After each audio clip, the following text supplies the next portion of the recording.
Hi friends, welcome to Dura study circle.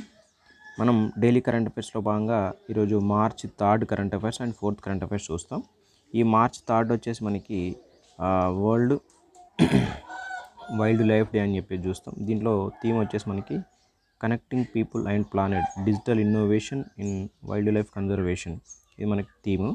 ఈ digital ఇన్నోవేషన్ని మనం ఈ వైల్డ్ లైఫ్కి అనువదించాలని చెప్పేసి ఈ థీమ్ తీసుకోవడం జరిగింది. మనం ఫస్ట్ ఈ వరల్డ్ వైల్డ్ లైఫ్ డేని 2014లో మనం ఫస్ట్ కండక్ట్ చేసుకోవడం జరిగింది. స్టార్టింగ్ మనం థీమ్ వచ్చేసి డిజిటల్ ఇన్నోవేషన్ అని చెప్పేసి గుర్తుపెట్టుకోవాలి. నెక్స్ట్ మనకు పాలిటీ అంశం వచ్చేసి press and registration of periodical చట్టం 2023. Press and registration of periodical చట్టం 2023 1 మార్చి 2024 నుంచి దీన్ని అమలు అయితే చేస్తున్నారు. కాకపోతే మరి ఇక్కడ చూడాల్సిన అంశం ఏంటంటే press and registration of books. ఈ బుక్స్ అనే అంశము యాక్ట్ 1867 స్థానంలో తీసుకురావడం జరిగింది. అయితే ఇప్పుడు మనకి new papers and magazines registration దరఖాస్తులు అనుమతులు అన్నీ ఆన్లైన్లోనే అని చెప్పేసి ఇక్కడ మనం గుర్తుపెట్టుకోవాల్సింది ఏంటంటే ఇక్కడ మనకు పీరియాడికల్స్ వచ్చింది చూసారా. ఫస్ట్ పాతదైతే మనకు బుక్స్ ఉండే, ఈ బుక్స్ ప్లేస్లో మనకు పీరియాడికల్ అని చెప్పేసి తీసుకురావడం జరిగింది. ఇది ఇంపార్టెంట్. అంటే 1867లో భాగంగా press and registration of books act 1867 ఉండే. ఇప్పుడు వచ్చింది ఏంది press and registration of periodical చట్టం 2023 తీసుకురావడం జరిగింది. దీంట్లో భాగంగా మనకి న్యూస్ పేపర్స్, మ్యాగజైన్స్, రిజిస్ట్రేషన్స్, దరఖాస్తులు అన్ని అనుమతులు కూడా ఆన్లైన్లోనే అని చెప్పేసి ఈ చట్టం యొక్క సవరణ అనేది చేయడం జరిగింది.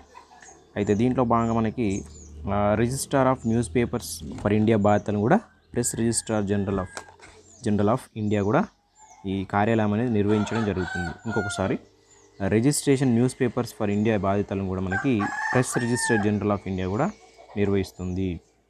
ఇక్కడ మనం చూసినాం కదా. గుర్తుపెట్టుకోవాల్సిన అవసరం ఏంటంటే బుక్స్ ప్లేస్లో పీరియాడికల్ అని చెప్పేసి గుర్తుపెట్టుకోవాలి. పీరియాడికల్స్ అంటే మనకి పబ్లిక్ న్యూస్ అని చెప్పేసి మనం ఐడియా ఉండాలి మనకి. ఓకే, జస్ట్ మనకి లిబరేషన్ ఆఫ్ ఇండియా ప్రెస్ అనేది మెట్కాఫ్ చేస్తాడు. Liberation of India. ఓకే, ఇప్పుడు మనకి ఈ ఆర్ట్ అండ్ కల్చర్లో భాగంగా వార్తల్లో ఉంది మనకి న్యూఢిల్లీలో పాకిస్తాన్ జాతీయ దినోత్సవం. న్యూఢిల్లీలో ఏం చేస్తుంది, పాకిస్తాన్ అనేది జాతీయ దినోత్సవం జరుపుకుంటుంది. మనకు పాకిస్తాన్ రాయబార కార్యాలయం ఎక్కడ అంటే మన దేశంలో ఏం జరుగుతుందంటే పాకిస్తాన్ రాయబార కార్యాలయం ఉంటుంది కదా అక్కడ. అంటే మనకి మార్చ్ 23న పాకిస్తాన్ జాతీయ దినం అని చెప్పేసి, అదేవిధంగా ముఖ్య అతిథిగా ఒక మంత్రి హాజరవుతారు. ఎప్పుడు అంటే మార్చి 23 పాకిస్తాన్ జాతీయ దినం. అయితే ఈ 1940 మార్చ్ 23న మనకి పాకిస్తాన్ అనేది మనకి తీర్మానం చేసుకున్నది. ఓకే, ఎందుకంటే ఈ పాకిస్తాన్ తీర్మానం ఏంటంటే మనకి లాహోర్ తీర్మానంలో భాగంగా ముస్లిం లీగ్ ఏర్పడి ఈ బెంగాల్లో మనకి కృషక్ ప్రజా పార్టీ అని చెప్పేసి రావడం జరుగుతుంది అధికారంలోకి. ఈ కృషక్ ప్రజా పార్టీని స్థాపించింది ఎవరంటే ఫజల్ ఉల్ హక్. ఎవరు? ఫజల్ ఉల్ హక్. అయితే ఇది ఈ 43 కాదు, యాక్చువల్గా 43 మార్చ్ 23 అనేది జస్ట్ యానివర్సరీ జరుపుకుంటారు. ఈ 1940 అనేదే పాకిస్తాన్ దినం అని చెప్పేసి గుర్తుపెట్టుకోవాలి మనం. ఎందుకంటే కండక్ట్ చేస్తున్న న్యూఢిల్లీలో కాబట్టి మనం గుర్తుపెట్టుకోవాలి. ఇది హిస్టరీకి సంబంధించిన అంశం అని చెప్పేసి మనకు ఐడియా ఉండాలి. రైట్, నెక్స్ట్ మనకు సుమన్ కుమారి అని చెప్పేసి వార్తల్లో ఉంది. సుమన్ కుమారి మనకు Himachal Pradesh BSF border security ఫోర్స్లో మొట్టమొదటి మహిళా స్నైపర్. ఈ స్నైపర్ అంటే ఏంటంటే మాటు వేసి దూరం నుంచి శత్రువులను గురి తప్పకుండా కాల్పులు జరిపే వారిని మనం స్నైపర్ అని చెప్పేసి అంటాం. ఇంకొకసారి సుమన్ కుమారి అనే వ్యక్తి మనకి హిమాచల్ ప్రదేశ్ బోర్డర్ సెక్యూరిటీ ఫోర్స్లో భాగంగా మొదటి మహిళా స్నైపర్. స్నైపర్ అంటే ఏం లేదు, మాటు వేసి దూరం నుంచి శత్రువులను కూడా గురి తప్పకుండా కాల్పులు జరిపే వారినే స్నైపర్ అని చెప్పేసి అంటాం. ఇది మనకు వార్తల్లో ఉంది. మొట్టమొదటి మహిళా స్నైపరు ఏ రాష్ట్రము అంటే హిమాచల్ ప్రదేశ్ అని చెప్పేసి గుర్తుపెట్టుకోవాలి మనం.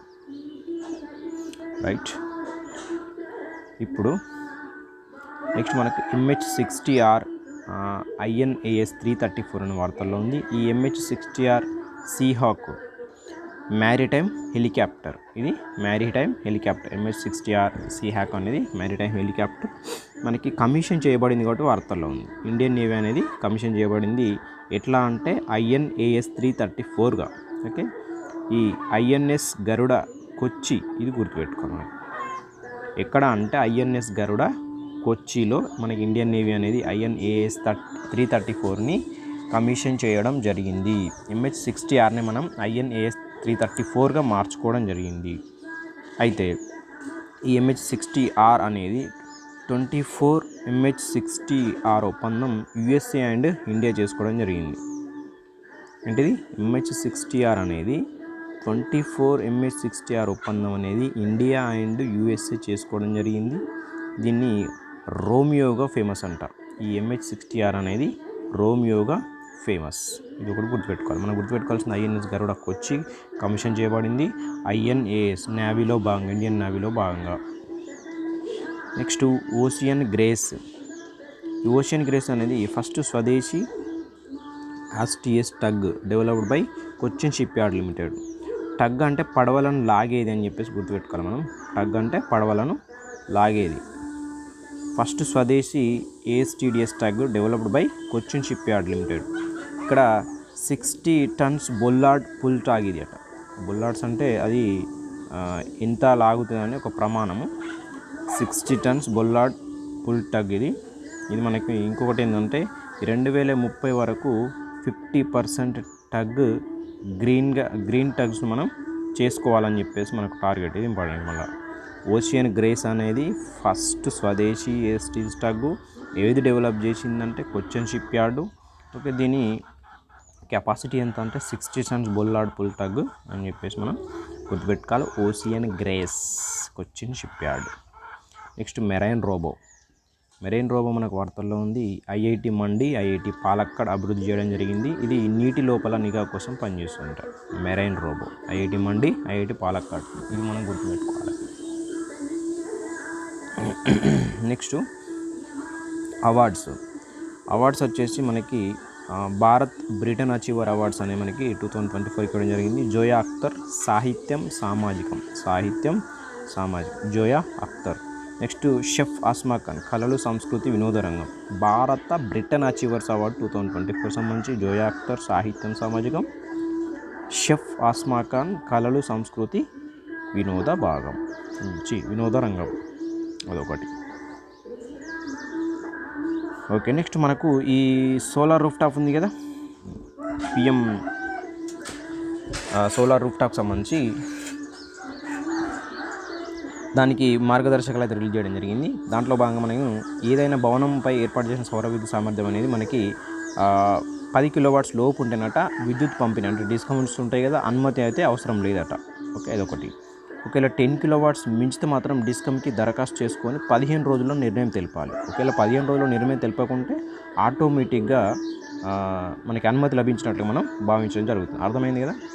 మనకు 10 kW మనం ఏర్పాటు చేసుకున్న సోలార్ ఏదైతే ఉందో ఇది 10 kW లోపు ఉంటే డిస్కమ్ పర్మిషన్ అనేది అవసరం లేదు, అంటే విద్యుత్ పంపిణీ సంస్థ అవసరం లేదు. ఒకవేళ 10 kW మించితే మాత్రం డిస్కమ్కి దరఖాస్తు చేసుకోవాలి.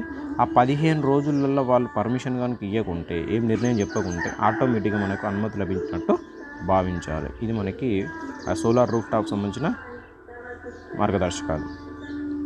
నెక్స్ట్ అతిపెద్ద మహిళల మార్కెట్. ఈ అతిపెద్ద మహిళల మార్కెట్ అనేది మనకు ఇమా ఖైమత్ అనే వ్యక్తి మైథేయి భాషలో అమ్మల మార్కెటు అని చెప్పేసి అతిపెద్ద మార్కెట్ పేరు గుర్తుపెట్టుకోవాలి. ఇమా ఖైమత్ ఎట్లా అంటే మైథేయి భాషలో దాన్ని ఏమంటామంటే అమ్మల మార్కెట్ అని చెప్పేసి. ఎక్కడ అనేది ఇంపార్టెంట్, మణిపూర్లోని ఇంపాల్. చూడండి, ఇమా ఖైమత్, మణిపూర్, ఇంపాల్, అమ్మల మార్కెట్, మైథేయి భాష. ఇక్కడ మనకు March 8 మహిళల దినోత్సవం కాబట్టి ఇట్లాంటి అంశాలు మన వార్తల్లో ఉంటే గుర్తుపెట్టుకోవాల్సిన అవసరం అవుతుంది.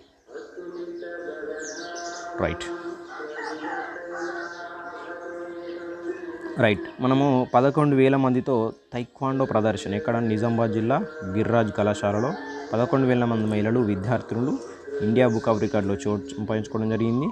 జిల్లా జడ్జి వచ్చేసి కుంచాల సునీత. 11,000 మందితో తైక్వాండో ప్రదర్శన ఎక్కడ అంటే నిజామాబాద్ జిల్లా గిర్రాజ్ కళాశాల. మనకు ఇండియా బుక్ ఆఫ్ రికార్డులో చోటు అయితే సంపాదించుకునే జిల్లా జడ్జి కుంచాల సునీత అని మనం గుర్తుపెట్టుకోవాలి. ఇంకొకటి ఏంటంటే మనకి గవర్నర్ టు గవర్నర్స్ హౌస్ అని చెప్పేసి మనకు ఒక బుక్ రాయడం జరిగింది. రామ్మోహన్ రావు, మన మాజీ IPS తమిళనాడు మాజీ governor to governors pay house అని చెప్పేసి మనం గుర్తుపెట్టుకోవాలి. రామ్మోహన్ రావు మనం తెలుసుగా, ఇది తెలంగాణకు సంబంధించిన అంశం. అయితే లక్క గాజులు మనకు జిఐ ట్యాగ్ రావడం జరిగింది. ఓకే, ఇది మనకు 17వ జిఐ ట్యాగు. ఓకే, 17వ జిఐ ట్యాగు. మనకు 16వ జిఐ ట్యాగ్ వచ్చేసి 2023 సంబంధించి తాండూరు కందులు అని చెప్పేసి మనకు వార్తల్లో ఉంటుంది. ఇది 17వది, రైట్. హైదరాబాద్ సంబంధించి ఫస్ట్ అయితే హలీము. ఓకే, హైదరాబాద్లో లాడ్ బజార్ లక్క గాజులకు మనకి రావడం జరిగింది. తెలంగాణ నుంచి 17వ వస్తువు, most popular GI awards. Hyderabad నుంచి రెండవది ఏంటంటే మనకి ఫస్ట్ హలీము, ఇది రెండవది లాడ్ బజార్ లక్క గాజులు అనేది. తెలంగాణ ఫస్ట్ పోచంపల్లి ఇక్కత్ భువనగిరి యాదాద్రి 2004-05కి మనం రావడం జరిగింది. తెలంగాణ నుంచి ఫస్ట్ ఏంటంటే పోచంపల్లి ఇక్కతే. 16వది తాండూరు కందిపప్పు. Okay, liberator of Indian press అనేది మెట్కాఫ్ చూసినాం. ఓటుకి లంచం కేసులో మనకి మినహాయింపు అని చెప్పేసి ఇంకొకటి కరెంట్ ఇష్యూది. ఈ ఓటుకి లంచం కేసులో మినహాయింపు అనే అంశాన్ని చూస్తే మనకు దీన్ని సుప్రీంకోర్టు అనేది ఓకే 1998లో భాగంగా మనకి 1998లో భాగంగా PV Narasimha Rao versus state of CBI అని చెప్పేసి మనకి కేసు అయితే పడడం జరిగింది.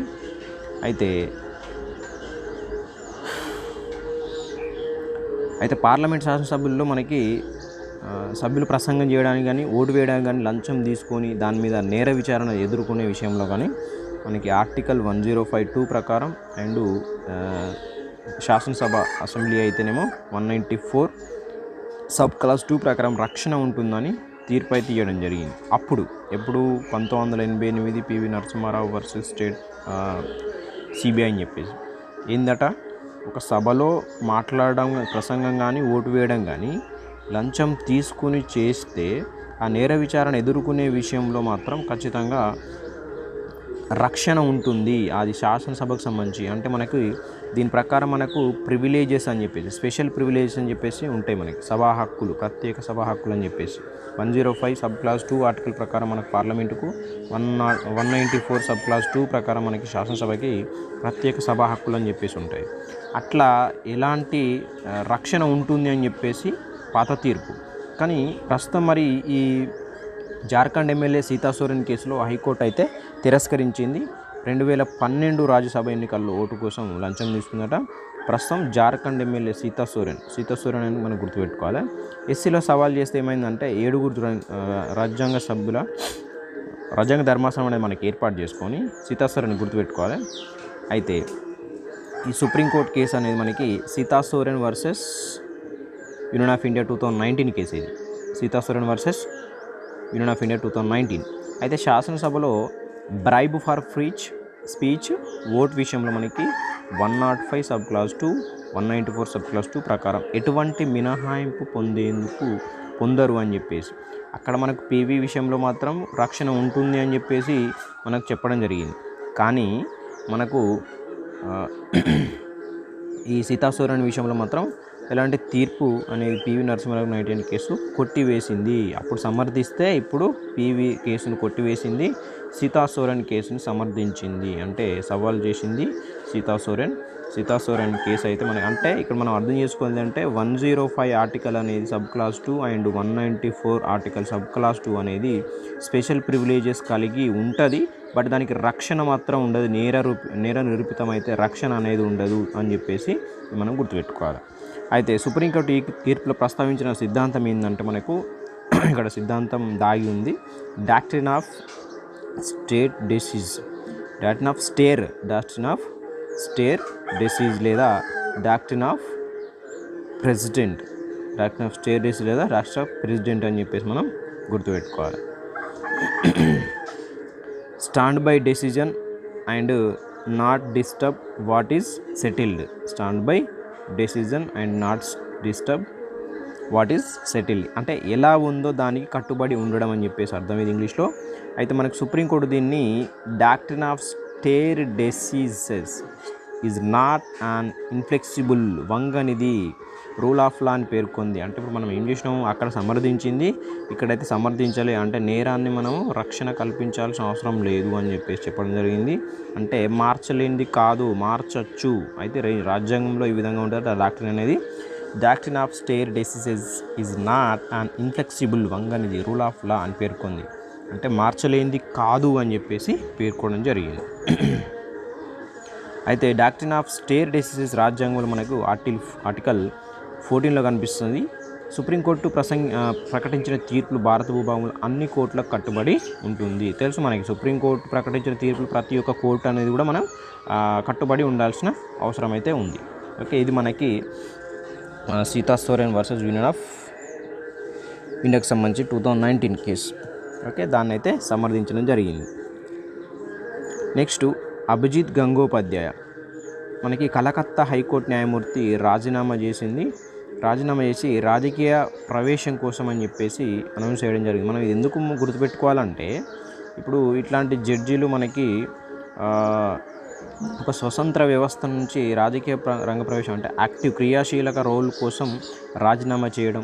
ఓకే, ఇది మనకి ఆర్ఎం లోధా అని చెప్పేసి మనకు అంటే ఇట్లా స్వతంత్ర జడ్జీలు వచ్చినప్పుడు ఒక 2 సంవత్సరాలు కూలింగ్ పీరియడ్ ఉండాలి. అంటే 2 సంవత్సరాలు ఎలాంటి క్రియాశీల రాజకీయాల్లో కావచ్చు, ఎలాంటి క్రియాశీలక యాక్టివిటీస్లో పాల్గొనొద్దు అని చెప్పేసి ఆర్ఎం లోధా మనకి చెప్పడం జరుగుతుంది. అదొకటి గుర్తుపెట్టుకోవాలి. కాకపోతే ఇక్కడ ఏంటంటే క్రియాశీల రాజకీయం కోసమే మనకి అభిజిత్ గంగోపాధ్యాయ అనే కలకత్తా హైకోర్టు న్యాయమూర్తి రాజీనామా చేయడం జరిగిందని చెప్పేసి మనం గుర్తుపెట్టుకోవాలి. Right. Next sociology means polity. Okay, కేంద్రం త్రిపుర అంటే తిప్రమోత త్రైపాక్షిక ఒప్పందం అయితే చేసుకుందట. కేంద్రము, త్రిపుర, తిప్రమోత ఈ 3 త్రైపాక్షిక ఒప్పందం చేసుకున్నట మినిస్ట్రీ ఆఫ్ హోమ్ అఫైర్స్ సమక్షంలో. ఈ తిప్రమోత అనేది మనకి ప్రత్యేక రాష్ట్రం గ్రేటర్ ట్రిపలాండ్ ఉద్యమం. ఇది మనకు రోమన్ లిపిలో స్థానిక రోమన్ లిపిని స్థానిక కోకోబోరోక్ భాషకు అధికారిక లిపిగా ప్రకటించాలి, బెంగాలీ కాకుండా అని చెప్పేసి ఏందట. ఇదేమో మనకి ట్రిపలాండ్ కోసం ఒక ప్రత్యేక రాష్ట్రం త్రిప్రమోత అనేది పోరాడుతుంది. అయితే రోమన్ లిపిని స్థానిక కోకోబోరోక్ భాషకి అధికారిక లిపిగా ప్రకటించాలని చెప్పేసి ఒప్పందం అయితే చేసుకోవడం జరిగింది. నెక్స్ట్ జిఐ ట్యాగ్ చూస్తే మనకు లక్కగాజులకి కాకుండా మనకు ఆంధ్రప్రదేశ్లో అయితే నర్సాపూర్ లేస్ ఉత్పత్తి, ఇది మనకు వెస్ట్ గోదావరి సంబంధించిన క్రాకెట్ లేస్ అట. ఇది ఒక art. Okay, next Tripura risa textile గిరిజన వస్త్రధారణ. ఏపీకి సంబంధించి అయితే నర్సాపూర్ లేస్ ఉత్పత్తి, వెస్ట్ గోదావరి మనకి ఇది ఒక ఆర్ట్ అని చెప్పేసి గుర్తుపెట్టుకోవాలి. నెక్స్ట్ త్రిపురకు సంబంధించిన జిఐ ట్యాగ్ వచ్చేసి రిసా టెక్స్టైల్ గిరిజన వస్త్రధారణ అని చెప్పేసి మనం ఈ జిఐ ట్యాగ్స్ గురించి గుర్తుపెట్టుకోవాలి. నెక్స్ట్ శ్వేతా విప్లవం. ఈ శ్వేతా విప్లవం మనకి 2.0 అనేది ఇటీవల మనకు విడుదల చేయబడిన HCS 2023-24లో ఆహార వ్యయం అనేది గ్రామీణ 46, పట్టణం 39% ఉంది. ఈ గ్రామీణ పట్టణ ప్రాంతాల్లో పాల విలువ ఎక్కువ ఉంది కాబట్టి శ్వేత విప్లవం 2.0 అవసరం అనే కోణంలో వార్త వచ్చిందట. జనరల్గా మనం శ్వేత విప్లవం అంటే ఆపరేషన్ ఫ్లడ్ పాల ఉత్పత్తి అని చెప్పేసి, ప్రపంచంలో అతిపెద్ద పాల ఉత్పత్తిదారు ఎవరు అంటే ఇండియానే, అదొక మనం గుర్తుపెట్టుకోవాలి. పాల ఉత్పత్తి పెంచడానికి వర్గీస్ కురియన్ అనేది శ్వేత విప్లవ పితామహుడు అని చెప్పేసి చెప్పుకుంటాం మనం. వర్గీస్ కురియన్. రైట్. నెక్స్ట్ మనం డిఫెన్స్ అంశం చూస్తే మనకి డిఫెన్స్ కనెక్ట్ 2024 న్యూఢిల్లీలో defence council minister Rajnath Singh ప్రారంభించడం జరిగింది. డిఫెన్స్ కనెక్ట్ 2024 ఇది మనకి స్వదేశీ రక్షణ ఆవిష్కరణలను ప్రోత్సహించింది. ఏంటంట స్వదేశీ రక్షణ ఆవిష్కరణను ప్రోత్సహించింది. నిర్వహణ ఎవరు చేస్తున్నారంటే ఐడెక్స్. ఇది గుర్తుపెట్టుకోవాలి మనం. ఐడెక్స్ అనేది నిర్వహణ చేస్తుంది. ఐడెక్స్ అంటే innovation for defence excellence, innovation for defence excellence అని చెప్పేసి నిర్వహణ చేస్తుంది. రాజ్నాథ్ సింగ్ న్యూఢిల్లీలో ప్రారంభించింది. దేనికోసం అంటే స్వదేశీ రక్షణ ఆవిష్కరణల కోసం ప్రోత్సహించడం కోసం అని చెప్పి మనం గుర్తుపెట్టుకోవాలి. రైట్. భారతదేశం మొట్టమొదటి స్వదేశీ హైడ్రోజన్ ఫ్యూయల్ సెల్ ఫెర్రీ. ఇది ఇంపార్టెంట్. భారతదేశం మొట్టమొదటి స్వదేశీ హైడ్రోజన్ సెల్ ఫెర్రీ అని చెప్పేసి ఇక్కడ మనకి అంటే పిఎం మోడీ గారు ప్రారంభించిండు వర్చువల్ మోడ్లో. ఎక్కడ తమిళనాడులోని తుత్తుకుడి తమిళనాడు తూతుకుడి. మళ్ళీ మనకి నిర్మాణ సంస్థ ఏదంటే కొచ్చి షిప్ యార్డ్ లిమిటెడ్, కేరళ కదా. మనకి సర్వీస్ ఎవరు ఇస్తున్నారంటే ఉత్తరప్రదేశ్లోని వారణాసిలో గంగా నది వెంట ప్రయాణికులు తీసుకువెళ్తుంది. ఇది ఇంపార్టెంట్, చూడండి ఎన్ని రాష్ట్రాలు వచ్చాయి మనకి. తమిళనాడునేమో ప్రారంభించింది, దీని నిర్మాణ సంస్థ ఏమో కేరళ కొచ్చి షిప్ యార్డ్. ఇది మనకి యూపీలనేమో వారణాసిలోనేమో గంగా నది వెంట ప్రయాణికులు తీసుకెళ్తుంది. అంటే సర్వీస్ ఒక దగ్గర ఇస్తుంది, నిర్మాణం ఒక దగ్గర, ప్రారంభం ఒక దగ్గర. ప్రారంభం తమిళనాడు అయితే మనకి నిర్మాణ సంస్థ కొచ్చి షిప్ యార్డు, మనకి సర్వీస్ అయితే మనకి యూపీలో వారణాసిలోని గంగా నది వెంట ప్రయాణికులను అయితే తీసుకెళ్తుంది. ఏంటిది? హైడ్రోజన్ ఫ్యూయల్ సెల్ ఫెర్రీ అని చెప్పేసి వర్చువల్ మోడ్లో ప్రారంభించాడు. ఫ్యూయల్ సెల్ తయారు చేసిన సంస్థ మనకి కేపీఐటీ టెక్నాలజీ పూణే అంట, మహారాష్ట్ర. ఇది KPI technology Pune, Maharashtra. Next హరిత నౌక. ఈ హరిత నౌక ప్రాజెక్టులో మనకి భాగం అని చెప్పేసి గుర్తుపెట్టుకోవాలి ఇది. అయితే ministry of port and shipping అని చెప్పి గుర్తుపెట్టుకోవాలి. Ministry of port and shipping. Maritime Amrit call vision 2047 ప్రకారం గ్రీన్ హౌస్ వాయు ఉద్గారాలను తగ్గించడం కోసం 2045 నాటికి 100% గ్రీన్ ఇంధనాలను ఉపయోగించడం. ఇవన్నీ దీనిలో భాగంగానే 2045 నాటికి మనము 100% గ్రీన్ ఇంధనాలను ఉపయోగించాలని చెప్పేసి మనం టార్గెట్ పెట్టుకున్నాం. ఇది మనకు మ్యారిటైమ్ అమృత్ కాల్ విజన్ 2047 ప్రకారం గ్రీన్ వాయు ఉద్గారాలను అయితే మనం తగ్గించాలి. అదొకటి. నెక్స్ట్ పంచేశ్వర్ మల్టీపర్పస్ ప్రాజెక్ట్ మనకు వార్తలో ఉంది. పంచేశ్వర్ మల్టీపర్పస్ ప్రాజెక్ట్ ప్రస్తుతం ఈ పనులు సాగడం లేదు అనే కథనం ఆధారంగా వార్తలో ఉందట. అయితే ఇండియా నేపాల్ మధ్య, ఇది గుర్తుపెట్టుకోవాలి, ఈ పంచేశ్వర్ మల్టీపర్పస్ ప్రాజెక్ట్ అనేది ఇండియా నేపాల్ మధ్య ఉమ్మడి 2 దేశాల జల విద్యుత్ ప్రాజెక్టు ప్లస్ సాగునీరు, రెండు కూడా జల విద్యుత్ ప్రాజెక్టు అండ్ సాగునీరు. ఈ 2 దేశాల మధ్య సరిహద్దుగా ఉండేది మహాకాళి నది అని చెప్పేసి గుర్తుపెట్టుకోవాలి మనం. మహాకాళి నది లేదా దీన్నే శారదా నది అని చెప్పేసి కూడా అంటాం మనం. శారదా మహాకాళి నదిపై నిర్మించినట. ఎందుకు వార్తల్లో ఉందంటే ప్రస్తుతానికి దీని పనులు సాగటం లేదు అనే అంశంలో వార్తల్లో ఉందంట. ఓకే, ఇది మనకి 6048 మెగావాట్స్ ఇండియా నేపాల్ అని చెప్పి సాగునీరు మనకి ఇండియాకి ఇంత, నేపాల్కి ఇంత అవసరం లేదు. ఇవి జస్ట్ మనం వార్తల్లో ఉన్న అంశం గుర్తుపెట్టుకుని సరిపోతుంది. ఇది మహాకాళి నది ఒప్పందం అనేది 1996లో భాగంగా నిర్మించబడుతుంది. ఓకే, ఇండియాలో తరచుగా శారదా నది అని చెప్పేసి మనం పిలుచుకుంటాం. శారదా నది అని చెప్పేసి పిలుచుకుంటాం మహాకాళి నదిని. ఇది మనకి ఉత్తరాఖండ్లో కాలపానిలో జన్మించుతాడట. కాలపానిలో జన్మించి ఇండియా నేపాల్ మధ్య సరిహద్దు. నదులు అంటే కామన్గా ఒక దేశం నుంచి ఒక దేశానికి అట్లా ప్రవహిస్తాయి కాబట్టి దేశాల మధ్య కాన్ఫ్లిక్ట్స్ అనేది కామన్గా ఉంటాయి, రాష్ట్రాల మధ్య కూడా. నెక్స్ట్ హజ్ వసుధ అనే యాప్ మనకు వార్తల్లో ఉంది. హజ్ వసుధ మినిస్ట్రీ ఆఫ్ మైనారిటీ అఫైర్స్ ప్రారంభించింది ఈ యాప్ను. ఈ హజ్ యాత్ర అనేది గుర్తుపెట్టుకోవాలి. హజ్ అంటేనే మనం గుర్తుపెట్టుకోవాలి minority. Ministry of minority affairs ప్రారంభించింది. హజ్ యాత్ర గురించి సమాచారం అయితే అందిస్తారట. మక్కా సౌదీ అరేబియా యాత్ర అంటే యాప్ డెవలప్డ్ బై BISAG అని చెప్పి NSC అంటే Bhaskaracharya national institute for space application and geoinformatics. ఇది ఎవరు చేసిరంటే Bhaskaracharya national institute for space application and geoinformatics. హజ్ యాత్ర గురించి మైనార్టీ శాఖ ప్రారంభించింది హజ్ యాత్ర గురించి. ఓకే, ఇది మనకి March 3rd and 4th current affairs. మనం 3rdను కొంచెం లేట్ చేయడం జరిగింది సమయభావం వల్ల. 3 and 4 యొక్క మార్చి current affairs. Okay, 2 days current affairs మనం ఒకరి దాంట్లో చేయడం జరిగింది. ఓకే, నెక్స్ట్ వీడియోలో మనం కలుసుకుందాం. Thank you.